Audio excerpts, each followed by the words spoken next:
Moi bo día a todos e a todas. Gracias, como cada venres, por acompañarnos nesta rolda de prensa na que vamos a dar xa conta dos asuntos máis relevantes sobre os asuntos abordados na Xunta de Goberno que vimos de celebrar. E comenzamos un venres máis falando de mobilidade. Tal e como vedes, cada semana damos conta de novos avances na contratación de diferentes obras e traballos para continuar rehabilitando, mantendo e mellorando a rede de estradas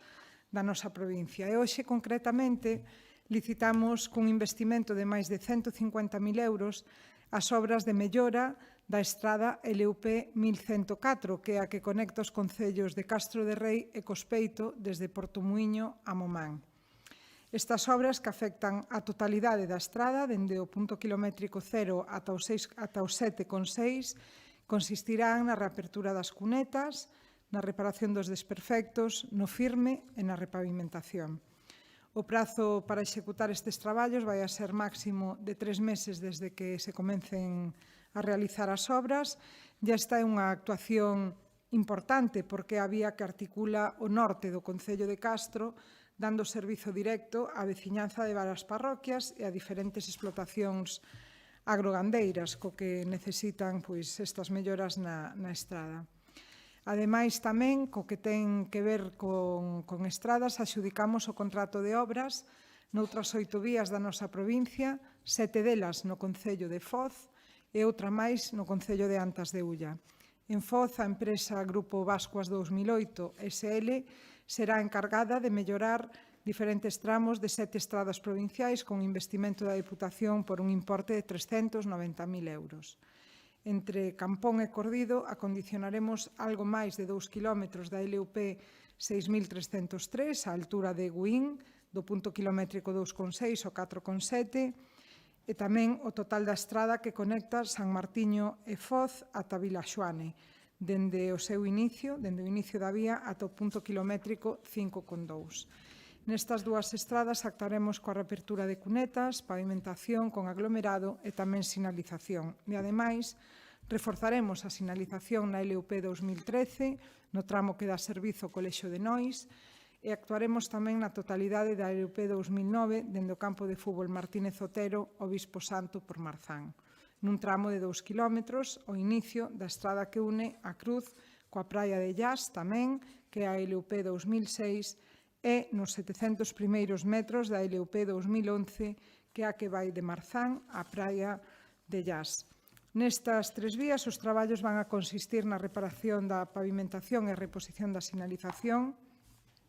e, finalmente, xa en Foz, melloraremos a drenaxe da LUP 3101 dende o límite co concello de Mondoñedo a conexión coa LU 152 do punto kilométrico 8,7 ao 13,024. O prazo de actuación de todos estes traballos vai a ser, igual que no caso anterior, 3 meses dende que se comecen a realizar.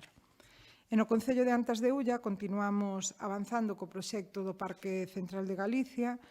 que a Deputación de Lugo está impulsando na parroquia de Nugallás, para poñer en valor o centro xeográfico de Galicia. Neste sentido, nesta Xunta de Goberno de hoxe aprobamos a adxudicación das obras para o firmado dun camiño perimetral á empresa Construcciones e Obras Taboada Ramos SLU con orzamento de case 144.000 euros e os traballos contemplan o movimento de terras, as obras de drenaxe, o afirmado estendido de aglomerado en quente e sinalización mediante o pintado de marcas reflexivas brancas. As obras do Parque Central, nas que a Deputación está invertindo 1,3 millóns de euros, están avanzando a bon ritmo. Xa hai depuradora e acometida eléctrica, que están soterradas as liñas, e esta semana está previsto que poidan empezar co pórtico da entrada e o templete, ademais do edificio, que están a poñer xa os remates de pedra antes de facer a cuberta. E cambiando de asunto, noutra orde de cuestións, na Xunta de Goberno desta mañá, aprobamos a programación anual de actividades de educación e divulgación ambiental da Deputación de Lugo nas reservas da biosfera Terras do Miño e os Ancares Lucenses e Montes de Cervantes, Navia e Becerreá. Son un total de 70 actividades, 25 obradoiros que se van a desenvolver no Centro de Interpretación Terras do Miño e case 50 propostas solicitadas polos concellos e as asociacións que forman parte dos órganos de participación das dúas reservas que xestionamos, Terras do Miño e Ancares Lucenses. Estas actividades dan continuidade ás propostas que se están a desenvolver neste primeiro trimestre do ano e dende o mes de abril, no Centro de Interpretación Terras do Miño, a programación continuará cun taller de artesanía en madeira con flores frescas, un obradoiro sobre métodos de propagación vegetal e nos meses seguintes e ata primeiros do ano vindeiro, do 2026, a programación incluirá tamén outras actividades que teñen que ver coas novas tendencias en arte floral, a fabricación de teares, a encadernación, a poda e un curso intensivo de cerámica. Ademais, as actividades da Reserva da Biosfera Terras do Miño complementaránse cunha xornada de cestería en Castroverde, un obradoiro de arte floral en Ourol ou unha ruta fluvial polo río Miño. En canto ás iniciativas que se van a levar a cabo na Reserva da Biosfera os Ancares Lucenses, dicirvos que inclúen, no caso do Concello de Becerreá, un campamento científico para nenos, unhas xornadas de xogos tradicionais na natureza ou un obradoiro de olaría tradicional.